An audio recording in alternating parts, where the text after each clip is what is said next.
ഓം ശ്രീ ഗുരുഭ്യോ നമ. ഡോക്ടർ ദവെ, ബോംബെ ബാബ atomics research സെന്ററിലെ മുതിർന്ന ശാസ്ത്രജ്ഞൻ, അമ്മയുടെ പരമഭക്തൻ. അദ്ദേഹം അമ്മയ്ക്ക് കത്തുകൾ അയക്കുമായിരുന്നു. അമ്മ മറുപടിയും അയക്കും. വിദേശ യാത്രാ സമയത്ത് കൃത്യമായി മറുപടി അയക്കാൻ അമ്മയ്ക്ക് കഴിഞ്ഞില്ല. ശാസ്ത്രജ്ഞൻ സങ്കടം, വിഷമം, പിണക്കം. ഒടുവിൽ പ്രതിഷേധക സൂചകമായി ഉപവസിച്ചു. പൂജാമുറിയിൽ നിന്ന് ഏറെ ധ്യാനിച്ചു. അമ്മയോട് പരിഭ്രമം പറഞ്ഞു. ധ്യാനപഥത്തിൽ പ്രേമസ്വരൂപിണിയായ അമ്മയുടെ രൂപം തെളിഞ്ഞു.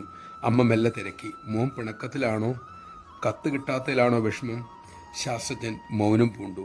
അമ്മ വീണ്ടും തിരക്കി, മോൻ വീട്ടിൽ കഴിയുമ്പോൾ മക്കൾക്കും ഭാര്യയ്ക്കും കത്തയക്കാറുണ്ടോ? അദ്ദേഹത്തിന് അതിൻ്റെ അർത്ഥം പിടികിട്ടി. അമ്മ അകലെയല്ല, ഉള്ളിൽ തന്നെയുണ്ട്, പിന്നെ എന്തിനാണ് കത്ത്? അമ്മ വാത്സല്യത്തോടെ അപ്പോൾ ചോദിച്ചു, മോൻ്റെ വിഷമം മാറിയോ?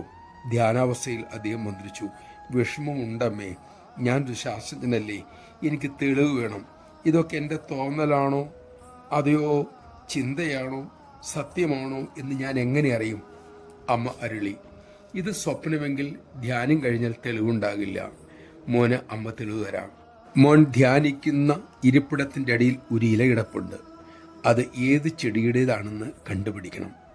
ഏറെ നേരം കഴിഞ്ഞ് ശാസ്ത്രജ്ഞൻ ധ്യാനത്തിൽ നുണർന്നു. എല്ലാം നല്ലതുപോലെ ഓർമ്മയിൽ വന്നു.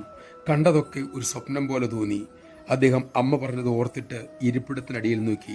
പല നിറമുള്ള ഒരു ഇല. അനുഭവിച്ചതൊന്നും സ്വപ്നമല്ല എന്ന് വെളിപ്പെട്ട നിമിഷങ്ങൾ. പിന്നീട് അത് ഏത് ചെടിയുടെ ഇലയാണെന്ന് അന്വേഷണം തുടങ്ങി.